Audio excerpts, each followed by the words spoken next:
Tardes, alumnos, bienvenidos a la última clase, ¿sí? De lo que sería la unidad número 1 de Piaget. Bueno, como para retomar un poco los conceptos, ¿sí? Se acuerdan que nosotros veníamos viendo al autor Jean Piaget, que era suizo, que había desarrollado la teoría de desarrollo cognitivo intelectual y había dicho que este desarrollo se daba en 4 etapas: etapa sensorio-motora, preoperacional, de operaciones concretas y de operaciones formales. Nosotros ya vimos la etapa sensorio-motora con todas sus subetapas, la etapa preoperacional, y la que nos correspondería empezar a ver hoy es la etapa de operaciones concretas.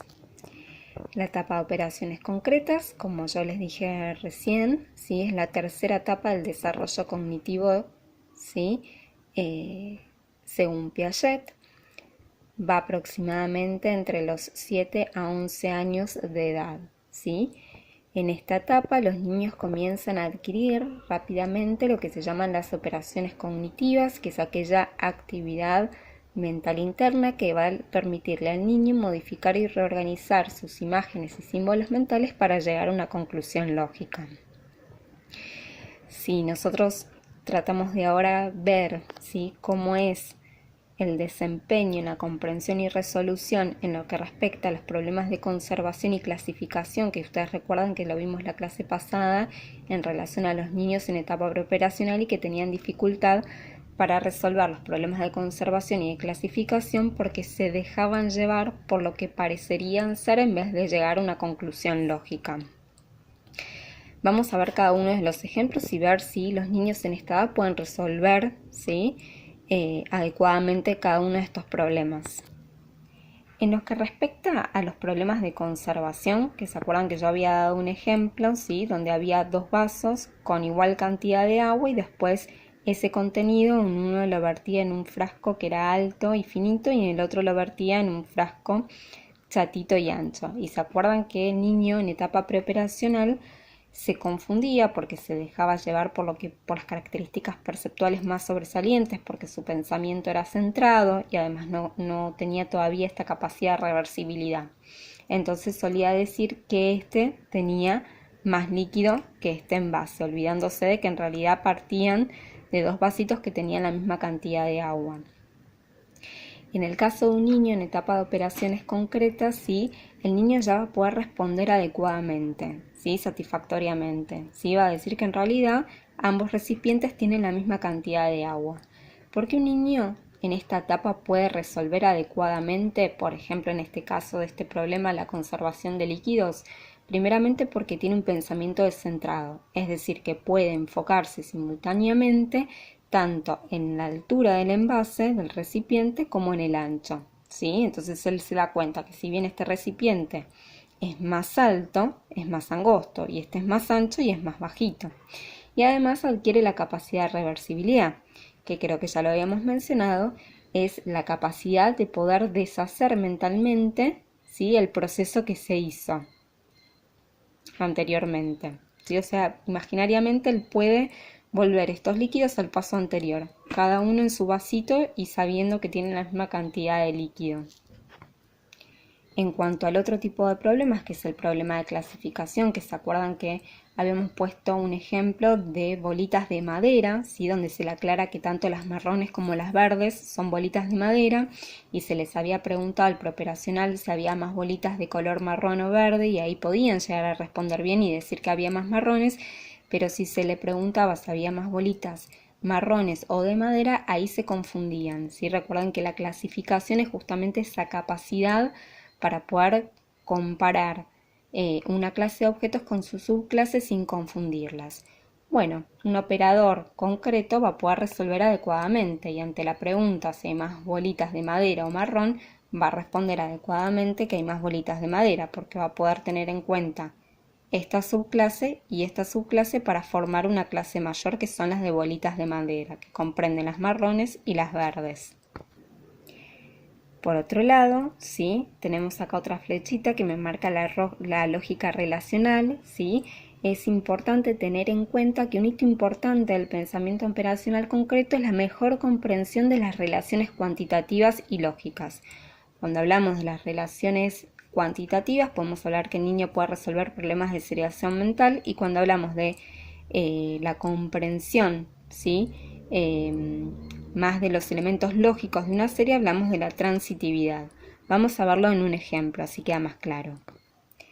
Cuando hablamos de seriación mental, ¿sí? La definición es que el operador concreto ya es capaz de poder elaborar una seriación mental, o sea que tiene la capacidad de ordenar de manera mental distintos elementos a lo largo de una dimensión cuantitativa, que puede ser por estatura, por peso, ¿sí? Por longitud. Entonces acá yo les pongo dos ejemplos, ¿no? Uno de una maestra que le pide a sus alumnos que se ordenen en una fila de menor a mayor. Entonces los niños van a poder resolver en gran parte este pedido de ordenarse en una fila de menor a mayor a nivel mental, si no es que van a necesitar cada uno pararse al lado del otro para ver quién es más bajito y quién es más alto, sino que van a poder más o menos ir ordenándose, ¿sí? Mirando al resto, pero ir armando la fila a nivel mental. O por ejemplo cuando se le preparan, se le dan, por ejemplo, no sé, distintas maderitas con distintos tamaños, ¿sí? Entonces un chico en esta etapa va a poder ir haciendo este mismo orden, ¿sí? De la más chica a la más grande, o al revés, de la más grande a la más chica, sin tener que ir comparando cada una de las maderitas, es decir, poniendo una al lado de la otra para comparar, sino que más o menos las va a poder ir ordenando mentalmente. Cuando hablamos de la transitividad es aquella que le permite, ¿sí? Describir cuáles son las relaciones lógicas necesarias entre los elementos de una serie, ¿sí? Acá yo les pongo dos ejemplos. Un problema puede ser, por ejemplo, plantearle: John es más alto que Marcos, Marcos es más alto que Juan. Entonces, ¿quién es más alto? ¿Sí? Esto también lo van a poder resolver en un nivel mental. No necesitan un John de verdad y un Marcos de verdad y un Juan de verdad para pararlos uno al lado del otro y resolver este problema, sino que van a poder mentalmente resolver y llegar a la solución de que John es el más alto. Lo mismo si le planteamos, ¿sí? Un problema de este tipo. Laura es la mamá de Esteban, María es la mamá de José, María y Laura son hermanas. ¿Qué vínculo hay entre Esteban y José? Entonces van a poder concluir lógicamente que el vínculo que hay entre Esteban y José es que son primos. Bueno, en cuanto a esta etapa de operaciones concretas, faltan dos características importantes. Una es lo que Piaget denominó de fase horizontal, ¿sí?